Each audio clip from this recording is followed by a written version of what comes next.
Hey guys, this is OddOneGaming. This is going to be another Raid Shadow Legends video. Today we are on the main account and I'm gonna show you something really fun because I decided to start pushing Plat again from kind of like last week, and I had no idea how things were going to go, and well, basically I was just trying. I'm gonna have the video of me pushing this morning, played at a little bit faster ratio. I'm just gonna show you what teams I used, what I fought, and how things went, because you know what, I've not pushed Plat for over 6 months now, and I thought I was a little bit out of the loop. I did not expect much. I was hoping to maybe finish in Plat, maybe not, but you're gonna see by the end of this. And yeah, it's so far it's definitely one of the things that I definitely saw that's predominant is UDK is definitely in all of the teams. I will not be pushing towards the, you know, top 100s, top 50, stuff like that, because I mentioned this in the previous videos when I had collabs with Scratch, and I think I even did it on my channel, but it's a little bit harder for me to be able to compete with high-end players, especially because, well, first of all, I'm not in one of those top clans, so I cannot compete with the top clans, because as soon as they see me, they're like, oh, fresh meat, let's go kill him.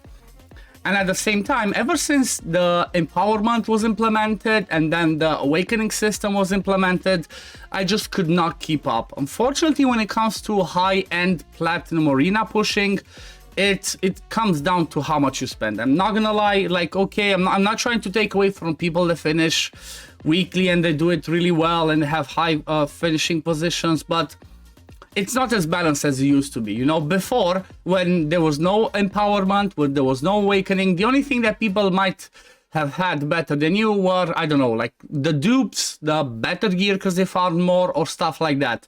But now it just becomes a little bit harder, because now you not only do you face people that have all the meta champions such as Taras, Marichka, Georgette, you know, even Leorius, I don't have him, or I don't know, Yumekos, I do have a Warlord, I'm not gonna complain. But yeah, there's most of those top tier arena champions that I do not have, and it makes it harder to compete.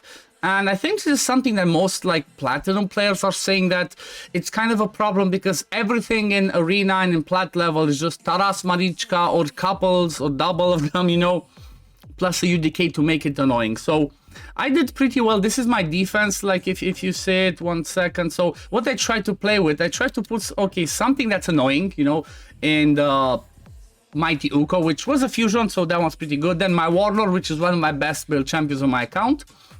A Sifi that actually have built-in a protection. I'm gonna show a little bit of the builds, and then my threat being in Rotos. So the way that this one goes, and usually how Platinum Arena goes in, especially when it comes to defenses, is you either want to have a defense that looks extremely annoying and maybe have no win condition and just hope that people will avoid hitting you, or you want to have something that has a win condition, which, like I showed you in my case, is somebody like a Rotos. Rotos is really good because he has that level of RNG, especially with his passive, where he cannot be one-shot by a single hit. So if you have somebody that does double, triple hits, then yeah, he can be killed by that one. Otherwise, he procs his passive and just cannot be one-shot. And yeah, another champion that I do not have is Horima. She's pretty annoying in defense as well, because her passive makes you not, you know, not be able to ignore 50% of the defense. So if you bring somebody, I don't know, in a Savage plus Helm Smasher, that's basically halved, and that's a problem. So one of those defenses that like I could play as well is something like you see over here: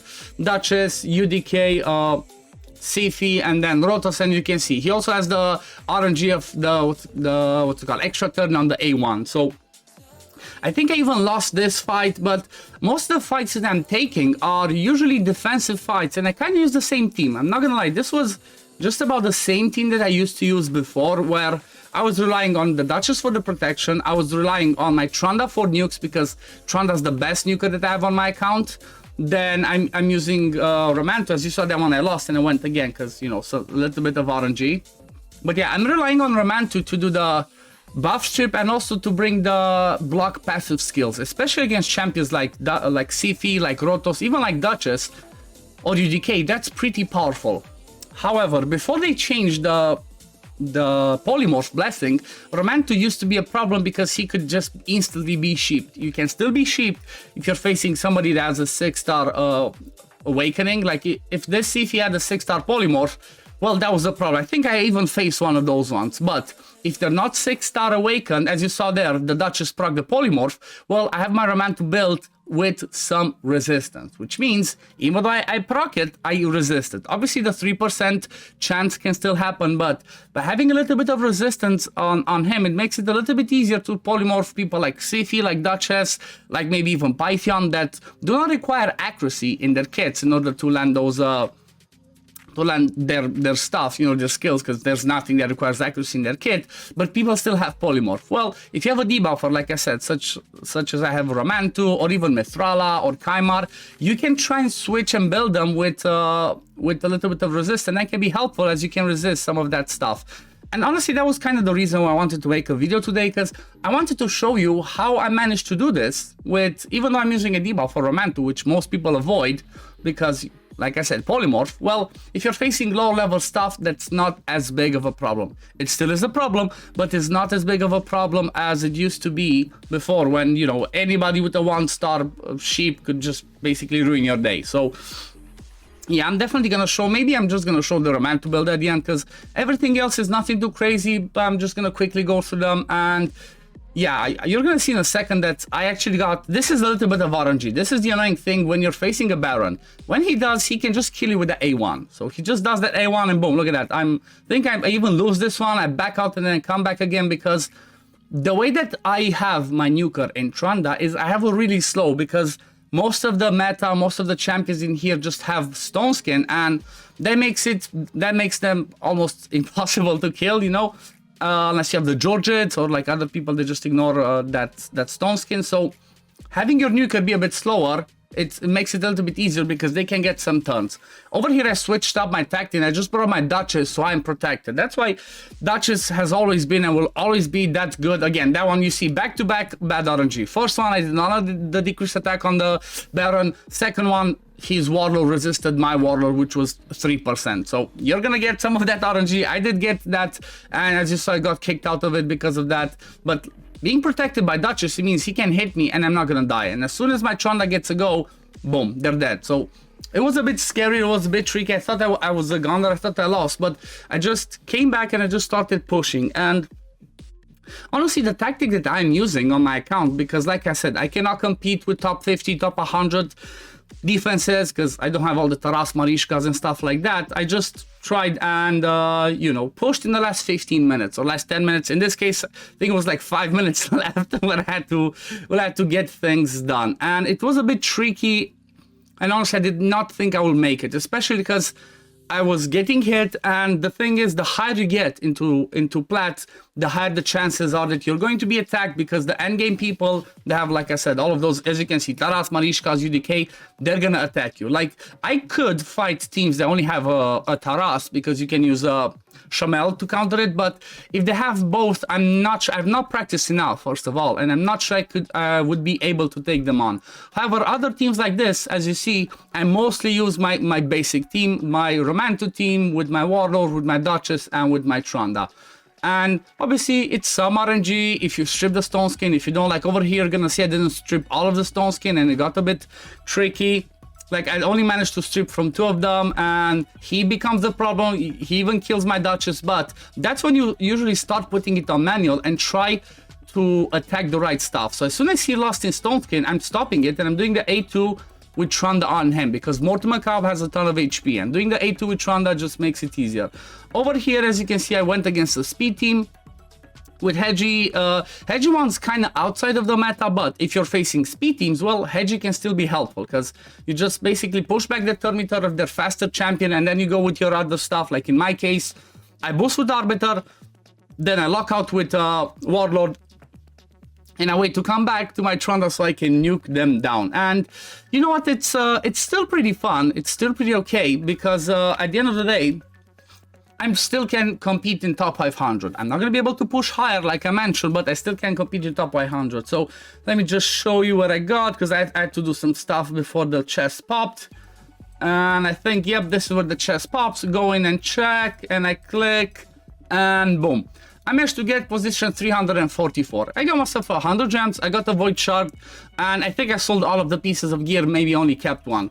It's a little bit of competitiveness that I like to take part in, but like I said, the fun of this died for me because of the empowerment and because of blessing system. It's because I cannot compete with other people's wallets. I'm not gonna lie. That's just the reality of gachas. People that spend more will always have a better advantage because the way they have their PvP content is not balanced, so you cannot have that anymore. Maybe before, like I said, before all of that, before empowerment and blessings, I could still compete. Like I had my best placement before. I was 21 in Plat. That was the best one I could get. After that, I just kept getting lower and lower. But you know what? If you guys enjoyed this, just let me know and I can still do my videos weekly, or I can try and record them while I'm doing it and, you know, maybe tell you the way that I think about it. But it's pretty straightforward the way that I do it, as I'm using the core of the same champ. So some of that are like Duchess. I did get lucky and I pulled a 6-star awakening for Duchess, so I can use polymorph on her. I don't need any accuracy.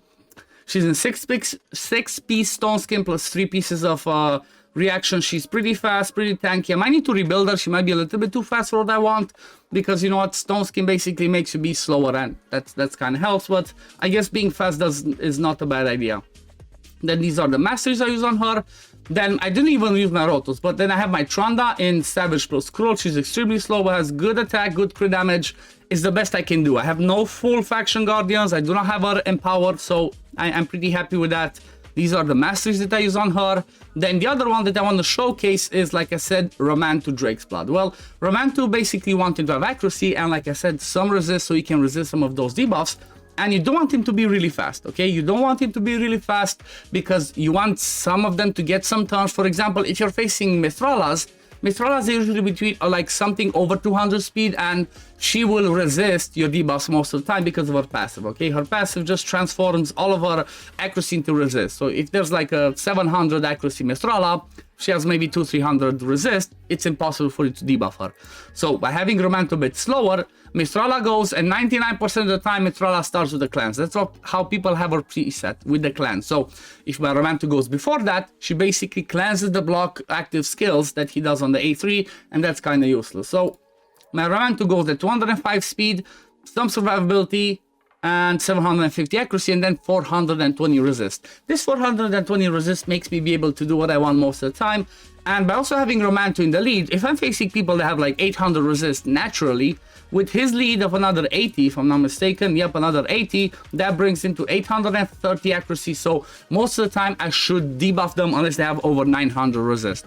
But yeah, this was my Plat push for this week, guys. Like I said, if you do enjoy this type of content, just leave it in the comments below, let me know, and I can post my Plat pushes every single week if I'm doing it, obviously, because you're gonna see later a video that I'm gonna talk about something that might change a little bit my schedule and my content on my channel. So keep an eye out on my channel for later, because you're gonna like the video that's gonna come. It's a pretty massive announcement when it comes to, you know, my life. But yeah, this is gonna be it for the video today, guys. As always, if you do enjoy my content, don't forget to like this video, subscribe to the channel to see when I upload next, and I'm gonna see you on the next one. Peace, love, take care, everyone. Bye, guys.